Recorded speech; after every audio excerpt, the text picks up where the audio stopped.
Ayan, so it's Sunday. So grocery time for us ni Tam. So normally ano kami, groceries weekly. So mga basic stuff lang kasi so far kaming dalawa lang naman dito.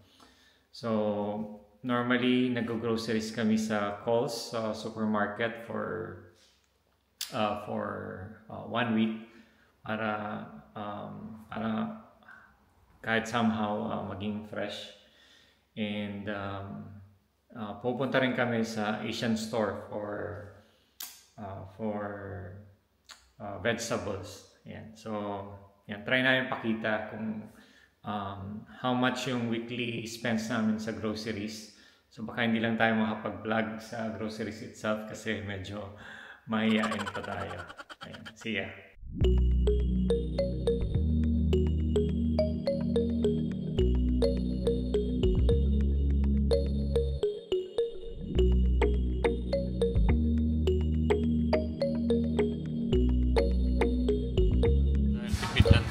Roast chicken, parang pang-inasal style. Or wait, parang mas okay itong hot roast pork, $21. Itong roast chicken is $12. Pero subok muna tayo nitong hot roast pork, $21. 90 per kilogram, orange. Try tayo nito. Hanap ka ng 550 lang, yung beef. Beef ba yan? Pork. Ha? Pork. Ito beef. Hanap ka ng beef. Nito pag may sale dito, may mga yellow tag. Like for example, this coffee. 40% off. So dati siyang $36. Ngayon, $21.50 na lang. So, $14.50 off. Ayan mga coffees, pero may coffee pa tayo sa bahay. So far since dalawa lang naman kami ni Tam, so hot roast pork, Thai fillet, beef for spaghetti, salad, orange, and then ayan. Ano to? Peanut butter. Parin tayo nitong chicken portions with herbs para i-oven na lang natin.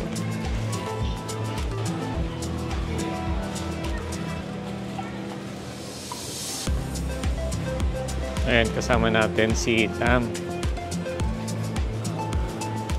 Hanap tayo ng toothpaste na on sale. So, hindi na kami dadaan ng Asian store. Bibili na namin lahat dito. So, subukan lang kung magkano kung lahat lang dito bilhin sa Coles for a change. We'll just get banana and we're all done.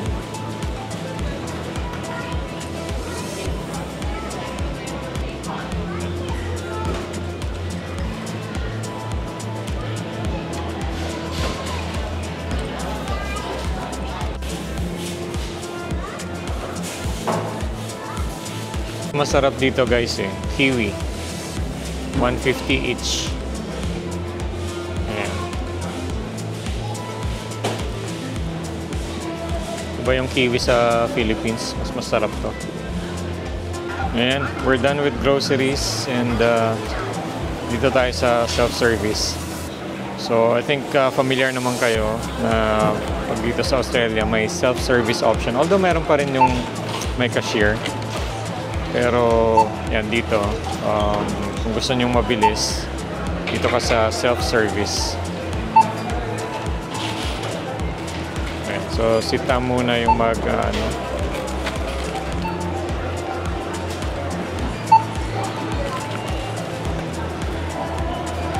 So ito yung kailangan namin for just a week.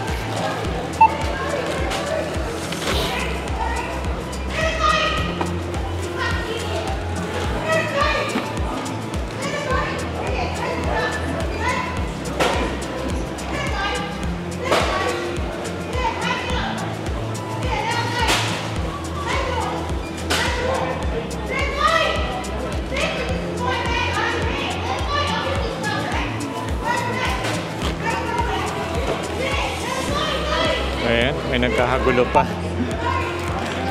So, mukhang may ng groceries.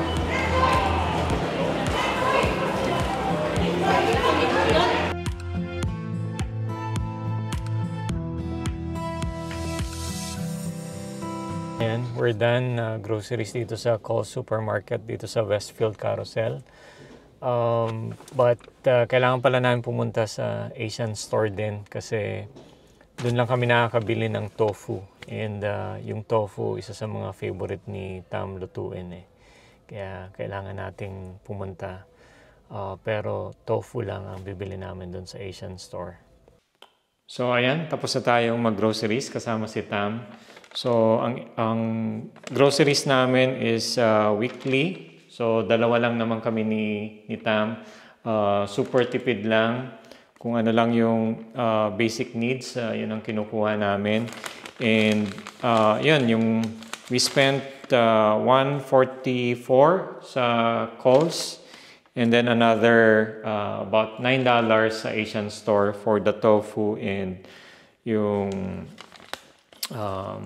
cauliflower. Okay. So, yan.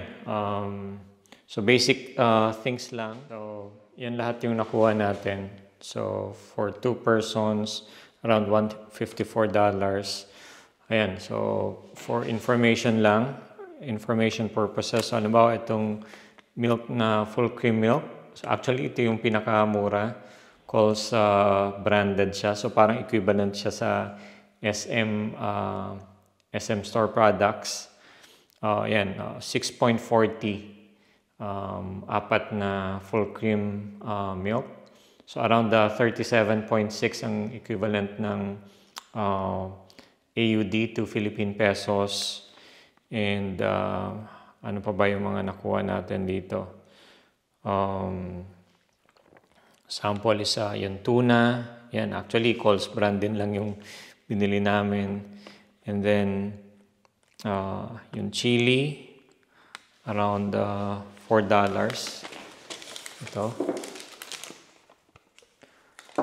Ayan. So, itong egg is around 5.6. Itong Thai fillet is around $19.47. Itong beef is around $5.50. And yun. So basically, wag na natin isa-isahin. Pero yun, more or less for ang groceries namin is around per week is around $160 per week for 2 persons. So, ayan. Dito na natin tapusin yung vlog natin. See you on the next video.